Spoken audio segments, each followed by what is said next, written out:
Langit dan bumi menjadi saksi bisu akan sebuah kisah penciptaan yang agung, manusia pertama yang mulia, yang diciptakan dengan kasih dan kebijaksanaan Allah Subhanahu wa Ta'ala. Nabi Adam alaihissalam diberikan amanah sebagai nabi pertama yang dipilih oleh Allah untuk menyampaikan tauhid dan menjadi pemimpin pertama di bumi. Allah Subhanahu wa Ta'ala memberitahukan kepada para malaikat tentang keinginannya untuk menciptakan Nabi Adam alaihissalam dan keturunannya.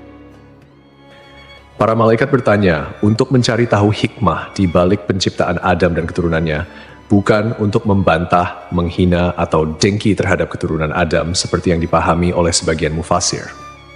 Mereka berkata, apakah engkau hendak menjadikan orang yang merusak dan menumpahkan darah di sana?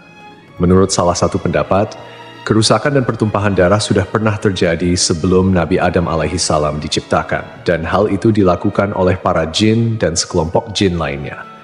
Jin sudah ada 2000 tahun sebelum Adam alaihissalam diciptakan, dan mereka saling menumpahkan darah. Kemudian Allah Subhanahu wa Ta'ala mengirim sepasukan malaikat untuk menghalau mereka ke semenanjung lautan. Menurut pendapat lain, para malaikat mengatakan demikian karena mereka tahu bahwa makhluk-makhluk yang diciptakan dari unsur bumi biasanya berwatak demikian. Lalu Allah Subhanahu wa Ta'ala menjawab pertanyaan para malaikat, "Aku mengetahui apa yang tidak kalian ketahui." Artinya, Allah mengetahui maslahat besar di balik penciptaan manusia yang tidak mereka ketahui. Di antaranya akan muncul para nabi, rasul, orang-orang syidikin, dan syuhada dari keturunan Nabi Adam alaihissalam. Allah Subhanahu wa Ta'ala telah menciptakan Nabi Adam alaihissalam berdasarkan bentuknya. Nabi Adam alaihissalam diciptakan dari tanah yang diambil dari berbagai hamparan bumi. Warna-warni tanah yang tersebar di seluruh bumi ini menjadi sebab keturunan Nabi Adam alaihissalam lahir dengan beragam warna kulit hingga saat ini. Variasi tersebut mencerminkan kebesaran Allah Subhanahu wa Ta'ala dalam menciptakan keanekaragaman manusia. Tingginya 60 hasta atau sekitar 27,43 meter, yang sering dibulatkan menjadi 30 meter.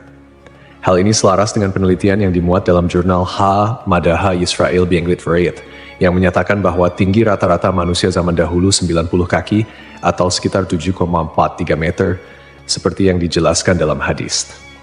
Allah Subhanahu wa Ta'ala telah menciptakan Nabi Adam alaihissalam berdasarkan bentuknya dengan tinggi 60 hasta. Kemudian Allah Subhanahu wa Ta'ala berfirman, "Pergilah dan berilah salam kepada para malaikat, dan dengarkanlah apa yang mereka katakan kepadamu.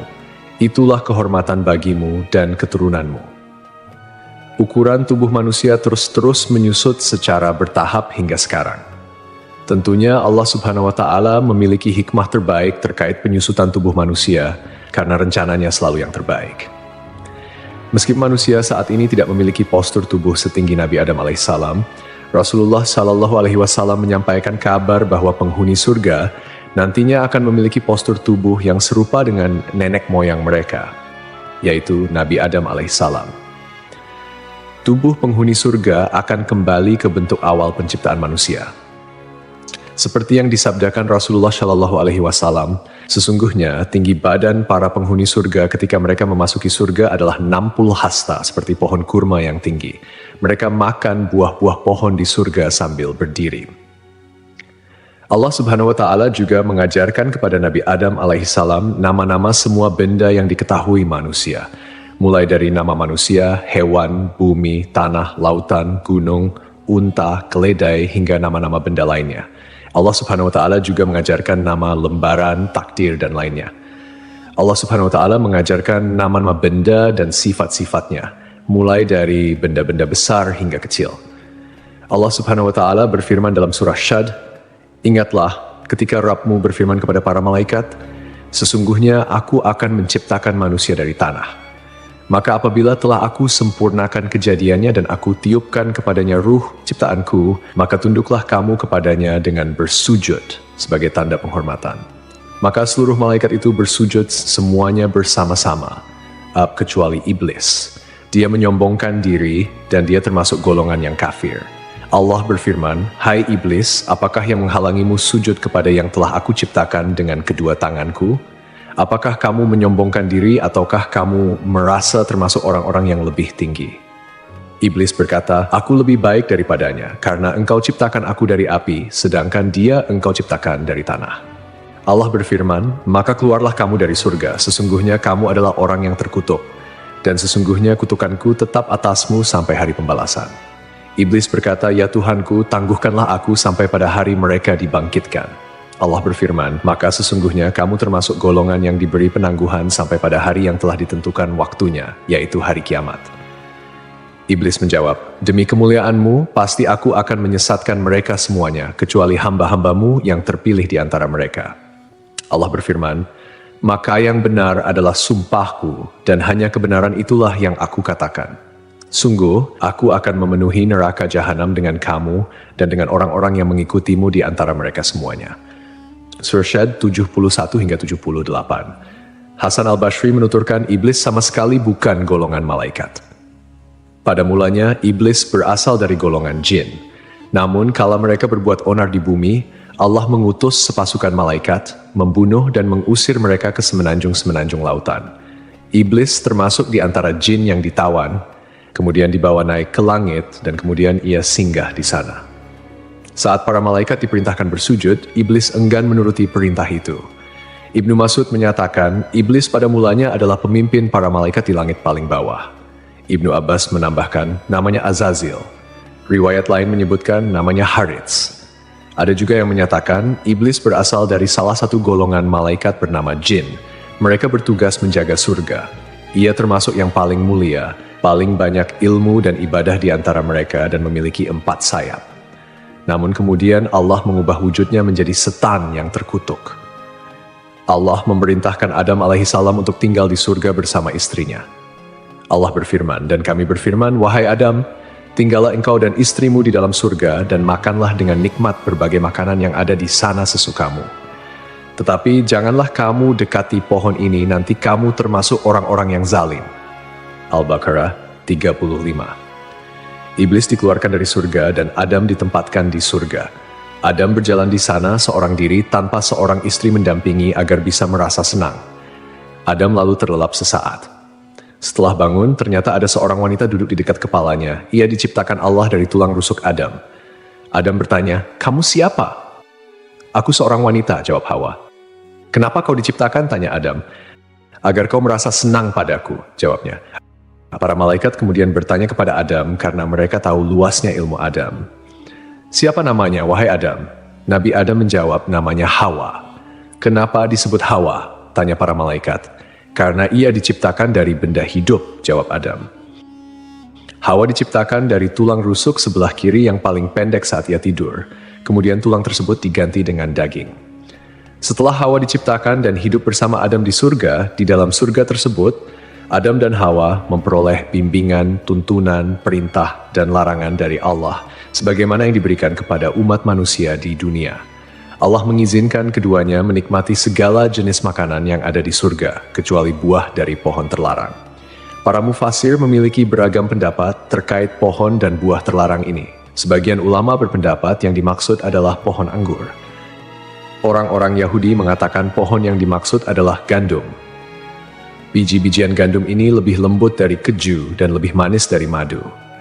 Sebagian ulama lain mengatakan bahwa buah tersebut adalah kurma. Sementara Abu Aliyah menyatakan, siapapun yang memakan buah pohon tersebut pasti mengeluarkan hadas, dan di surga tidak patut ada hadas. Perbedaan pendapat ini intinya hampir sama. Allah sengaja tidak menyebut buah apa persisnya. Andai ada maslahat di balik penyebutan nama buah yang dimaksud, tentu sudah Allah sebutkan, sama seperti hal-hal lain yang tidak disebutkan namanya dalam Al-Quran. Lalu iblis berusaha mengeluarkan Adam alaihissalam karena iri dengan kemuliaan yang diberikan oleh Allah kepadanya. Tipu daya berupa bujukan dan rayuan dilakukan oleh iblis agar dapat mengeluarkan keduanya dari surga. Iblis membisikkan pikiran jahat dan berkata kepada Adam, "Wahai Adam, maukah aku tunjukkan kepadamu pohon keabadian dan kerajaan yang tidak akan binasa? Rabbmu hanya melarang kamu berdua mendekati pohon ini dan melarang kalian berdua memakan buah ini, tidak lain agar kalian berdua tidak menjadi malaikat atau kekal selamanya di surga." Artinya, jika kalian berdua memakan buah itu, kalian berdua menjadi malaikat atau kekal selamanya di surga. Dan setan bersumpah kepada keduanya, "Sesungguhnya aku ini benar-benar termasuk para penasehat." Setan membujuk mereka dengan tipu daya. Hawa lebih dulu memakan buah pohon tersebut, dan dialah yang menyebabkan Adam memakannya. Andai saja Hawa tidak mengkhianati suaminya, Adam tidak akan memakan buah pohon terlarang tersebut. Ketika mereka mencicipi buah pohon itu, tampaklah oleh mereka auratnya. Saat itu kedua mata Adam dan Hawa terbelalak dan keduanya mengetahui bahwa mereka telanjang. Kemudian keduanya mencari dedaunan buah tin lalu mereka gunakan sebagai untuk menutupi aurat mereka. Rasulullah bersabda, "Sungguh, Allah menciptakan Adam, lelaki berbadan jangkung, berambut lebat, seakan-akan pohon kurma menjulang tinggi. Saat memakan buah pohon, pakaiannya terlepas dan bagian pertama yang terlihat adalah auratnya. Saat melihat auratnya, Adam berlari di surga. Allah memerintahkan dua malaikat untuk mengeluarkan Adam dan Hawa dari dekatnya. Jibril kemudian melepas tiara dari kepala Adam dan Mikail melepas mahkota dari keningnya. Dahan sebuah pohon kemudian mengait hingga Adam mengira hukuman disegerakan untuknya. Adam menundukkan kepala dengan mengatakan, "Ampun, ampun." Allah berfirman, "Apa kau melarikan diri dariku?" Adam menjawab, "Bukan, tapi karena aku malu padamu, wahai penolongku." Rabb menyeru mereka, "Bukankah aku telah melarang kamu dari pohon itu dan aku telah mengatakan bahwa sesungguhnya setan adalah musuh yang nyata bagi kamu berdua?" Keduanya berkata, "Ya Rabb kami telah menzalimi diri kami sendiri." Setelah menyadari kesalahannya, Adam dan Hawa meminta pertaubatan kepada Allah. Pertaubatan Adam dan Hawa diterima oleh Allah, namun Allah tetap memberikan hukuman akibat pelanggaran yang dilakukan oleh Adam dan Hawa. Keduanya dikeluarkan dari surga dan diturunkan ke bumi. Turunlah kalian dari surga menuju bumi, dan kalian akan menjadi musuh satu sama lain. Kalian akan memiliki tempat tinggal di bumi sampai batas waktu tertentu. 24 hingga 25. Rasulullah bersabda, "Hari terbaik yang matahari terbit pada hari itu adalah hari Jumat. Pada hari itu Adam diciptakan, pada hari itu ia dimasukkan ke surga, dan pada hari itu ia dikeluarkan darinya." Para ulama memiliki pendapat yang berbeda mengenai lokasi diturunkannya Adam dan Hawa di bumi. Pendapat mayoritas menerima bahwa Adam dan Hawa diturunkan ke bumi pada dua tempat yang berbeda dan kemudian bertemu di Arafah. At-Tabari, At-Tabrani, Abu Nuaim, dan Ibnu Asakir meriwayatkan bahwa Adam alaihi salam diturunkan ke bumi di India. Pendapat ini diperoleh dari hadis yang disampaikan oleh Abdullah bin Umar dan Abdullah bin Abbas. Sementara itu, menurut pendapat ini, Hawa diturunkan di Jeddah. Riwayat lain menyatakan bahwa Adam dan Hawa diturunkan di Shofa dan Marwah, di mana Adam di Shofa sedangkan Hawa di Marwah. Al-Auza'i meriwayatkan bahwa Adam berada di surga selama 100 tahun. Riwayat lain menyebutkan 60 tahun, menangisi surga selama 70 tahun, menangisi kesalahannya selama 70 tahun, dan menangisi anaknya yang dibunuh selama 40 tahun. Jika memang benar hari di mana Adam diciptakan dan dikeluarkan dari surga, sama seperti hari Jumat dalam ukuran dunia, pendapat ini masih perlu dikaji lebih jauh. Dan jika Adam dikeluarkan dari surga pada hari yang berbeda dengan hari ia diciptakan, atau kita katakan bahwa ukuran hari tersebut adalah sama seperti 6.000 tahun untuk ukuran hari-hari dunia, seperti yang diriwayatkan dari Ibnu Abbas, Mujahid, Dahak, dan dipilih Ibnu Jarir, berarti Adam berada di surga dalam jangka waktu yang sangat lama. Ibnu Jarir menjelaskan seperti diketahui, Adam diciptakan pada saat terakhir hari Jumat, yang mana sesaatnya adalah selama 83 tahun dan 4 bulan. Karena saat Adam masih berbentuk tanah yang berwujud dan ruh belum ditiupkan, ia bertahan selama 40 tahun dalam kondisi seperti itu. Selanjutnya Adam berada di surga sebelum diturunkan dari sana selama 43 tahun. Wallahu alam.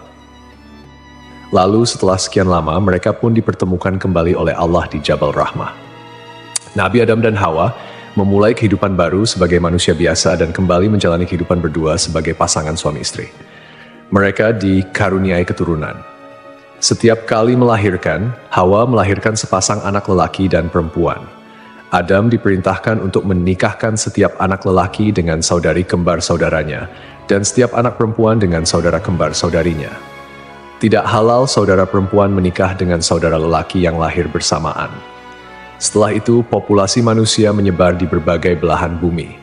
Hawa melahirkan 40 anak dalam 20 kali kehamilan. Allah menurunkan Adam dari surga ke bumi dan mengajarkan segala kerajinan padanya. Allah membekali Adam dengan buah surga.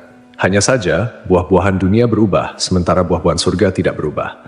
Allah berfirman, "Wahai Adam, sungguh aku memiliki tanah haram tepat sejajar dengan arsiku. Maka pergilah lalu bangunkan sebuah rumah untukku di sana. Lalu kelilingilah rumah itu seperti para malaikat mengelilingi arsiku." Allah kemudian mengutus seorang malaikat kepada Adam, memberitahukan tempatnya, mengajarkan manasik-manasik padanya, dan menyampaikan padanya bahwa setiap ayunan langkah kaki Adam menjadi ibadah yang mendekatkan diri padanya setelah itu. Diriwayatkan pula dari Ibnu Abbas, makanan pertama yang dimakan Adam di bumi berawal dari Jibril. Jibril datang dengan membawa 7 biji gandum. Adam bertanya, "Apa ini?" Jibril menjawab, "Ini adalah pohon yang dilarang untuk kau makan, lalu kau makan." "Apa yang harus aku lakukan dengan biji-bijian itu?" tanya Adam. "Tanamlah di bumi," jawab Jibril. Adam kemudian menanam biji-bijian gandum tersebut. Berat setiap bijinya lebih dari berat 100.000 biji gandum dunia. Gandum kemudian tumbuh, Adam lalu memanennya. Setelah itu, Adam memisahkan kulit dan isi biji gandum, kemudian menampi. Setelah itu, ia tumbuk, membuat adonan, dan ia jadikan roti. Kemudian, setelah melalui jerih payah yang cukup melelahkan, Adam alaihissalam pun memakannya. Pakaian pertama Adam alaihissalam dan Hawa berasal dari bulu domba. Adam menggerus bulu-bulu domba lalu ia tenun dan dibuat jubah untuk ia kenakan, serta baju panjang dan kerudung untuk Hawa. Setelah bertemu dan kembali menjalani kehidupan berdua sebagai pasangan suami istri, mereka dikaruniai keturunan. Saat itu, setiap kali Hawa melahirkan, akan selalu lahir anak kembar laki-laki dan perempuan. Kelahiran anak kembar pertama diberi nama Kabil dan Iklima. Kemudian kelahiran anak kembar kedua diberi nama Habil dan Labuda.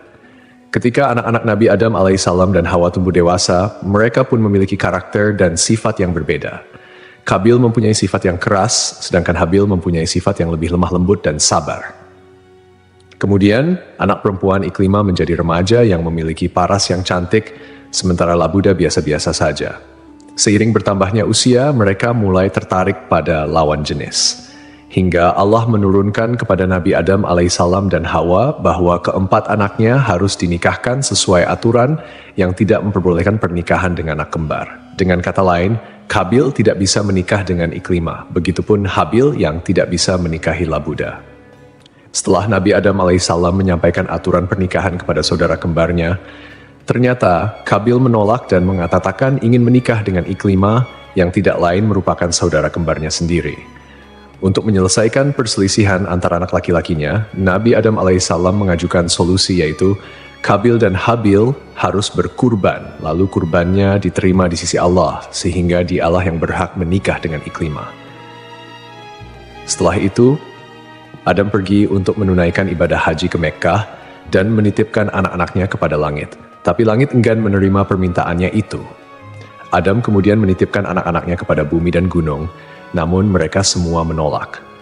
Kabil justru menerima permintaan ayahnya untuk menjaga saudara-saudaranya. Kabil, seorang petani sombong, menyiapkan seikat gandum dengan kualitas yang jelek. Sedangkan Habil, yang merupakan seorang peternak, menyiapkan seekor kambing gemuk untuk dikorbankan. Kurban keduanya disimpan di tengah lapangan. Tak lama kemudian, Allah menurunkan api dan memakan kurban Habil, sementara kurban milik Kabil dibiarkan. Artinya, Allah menerima kurban Habil dan diperbolehkan menikah dengan Iklima. Suatu malam, Habil tidak kunjung pulang mengembala kambing. Setelah mencari-cari, Kabil bertemu Habil. Kabil berkata pada Habil, "Kurbanmu diterima sementara kurbanku tidak." Habil menyahut, "Sesungguhnya Allah hanya menerima amal dari orang yang bertakwa." Kabil marah saat itu dan memukulkan benda tumpul yang ia bawa hingga Habil meninggal dunia. Allah berfirman, "Dan ceritakanlah Muhammad yang sebenarnya kepada mereka tentang kisah kedua putra Adam ketika keduanya mempersembahkan kurban, maka kurban salah seorang dari mereka berdua, Habil, diterima dan dari yang lain tidak diterima. Dia berkata, 'Sungguh aku pasti membunuhmu.' Dia Habil berkata, 'Sesungguhnya Allah hanya menerima amal dari orang yang bertakwa. Sungguh, jika engkau menggerakkan tanganmu kepadaku untuk membunuhku, aku tidak akan menggerakkan tanganku kepadamu untuk membunuhmu. Aku takut kepada Allah, Rabb seluruh alam. Sesungguhnya aku ingin agar engkau kembali dengan bawa dosa membunuhku dan dosamu sendiri, maka engkau akan menjadi penghuni neraka. Peristiwa itu menjadi pembunuhan pertama di bumi. Karena ketakutan dan bingung, ia tidak tahu bagaimana cara menyembunyikan Habil yang sudah mati. Kabil berusaha membuangnya ke laut, tetapi ombak mendorong tubuh Habil hingga ke tepian. Akhirnya Kabil memohon ampun kepada Allah dan bertaubat atas segala perbuatannya. Sampai akhirnya Kabil melihat seekor burung gagak di atas pohon dan seekor burung gagak mati. Burung gagak yang masih hidup membawa burung gagak yang mati itu ke tanah. Burung gagak tersebut kemudian membuat lubang di tanah dan mendorong gagak yang mati itu ke dalamnya. Kabil akhirnya paham dan meniru cara burung gagak itu. Mengenai lokasi terbunuhnya Habil, menurut keterangan beberapa ulama, berada di kawasan pegunungan Kasyun sebelah utara Damaskus. Terdapat sebuah gua bernama Gua Dam yang dikenal sebagai tempat Kabil membunuh saudaranya, Habil. Reaksi Nabi Adam ketika mengetahui bahwa Habil dibunuh oleh Kabil digambarkan dalam beberapa riwayat, meskipun tidak secara langsung dicatat dalam Al-Quran. Ketika berita kematian Habil sampai kepada Adam, ia merasakan kesedihan yang mendalam dan hancur melihat salah satu anaknya melakukan tindakan yang sangat tragis dan tidak bermoral. Kesedihan ini menjadi ujian baginya sebagai seorang ayah, dan ia berusaha mengajarkan anak-anaknya tentang akibat dari perbuatan buruk serta pentingnya menjaga hubungan baik antar saudara. Nabi Adam mengingat kembali ajaran yang diberikan Allah mengenai persaudaraan dan kebaikan, sehingga ia merasa sangat terpukul oleh tindakan Kabil yang mengakibatkan pembunuhan pertama di bumi. Dalam kesedihannya, Adam berdoa kepada Allah memohon ampunan dan petunjuk atas apa yang telah terjadi. Dia juga berusaha untuk menjelaskan kepada Kabil tentang dampak dari tindakan buruknya, menekankan bahwa Allah hanya menerima amal dari orang yang bertakwa, dan bahwa setiap perbuatan memiliki konsekuensi. Melalui momen duka ini, Adam berusaha mengingatkan anak-anaknya untuk selalu kembali kepada kebaikan dan menjauhi segala bentuk kejahatan, mengajarkan mereka bahwa penyesalan dan tobat adalah jalan menuju pengampunan Allah. Dikisahkan sebelum akhir hayatnya, Nabi Adam alaihissalam meminta putranya untuk membawakan buah dari surga. Adam menginginkan setandan buah anggur surga. Anak-anaknya kemudian mencarikan buah anggur untuknya dan mereka berpapasan dengan para malaikat. Para malaikat bertanya, "Kalian hendak kemana, anak-anak Adam?" Mereka menjawab, "Ayah kami menginginkan setandan buah anggur surga." Para malaikat berkata, "Pulanglah, kalian sudah tidak perlu lagi mencari buah itu."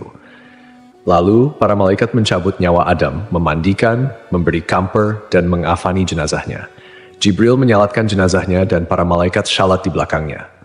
Setelah itu, mereka mengubur jenazah Adam. Para malaikat selanjutnya berkata, "Inilah syariat kalian dalam mengurus jenazah." Kemudian, sebelum pergi, mereka berpesan agar kematian Adam menjadi pelajaran bagi umat. Sebab dari peristiwa itu, manusia bisa mengenali prosesi dan ritual pemakaman. Adam meninggal dunia setahun setelah Hawa meninggal. Ulama berbeda pendapat terkait lokasi pemakaman Adam. Menurut riwayat yang masyhur, Adam dimakamkan di dekat sebuah gunung di India, tempat ia diturunkan dari surga. Menurut sumber lain, Adam dimakamkan di gunung Abu Qubais, Mekkah. Sumber lain menyebutkan, sebelum banjir besar terjadi, Nabi Nuh memindahkan jasad Adam dan Hawa dalam sebuah peti. Lalu ia makamkan di Baitul Maqdis, seperti yang disampaikan oleh Ibn Jarir.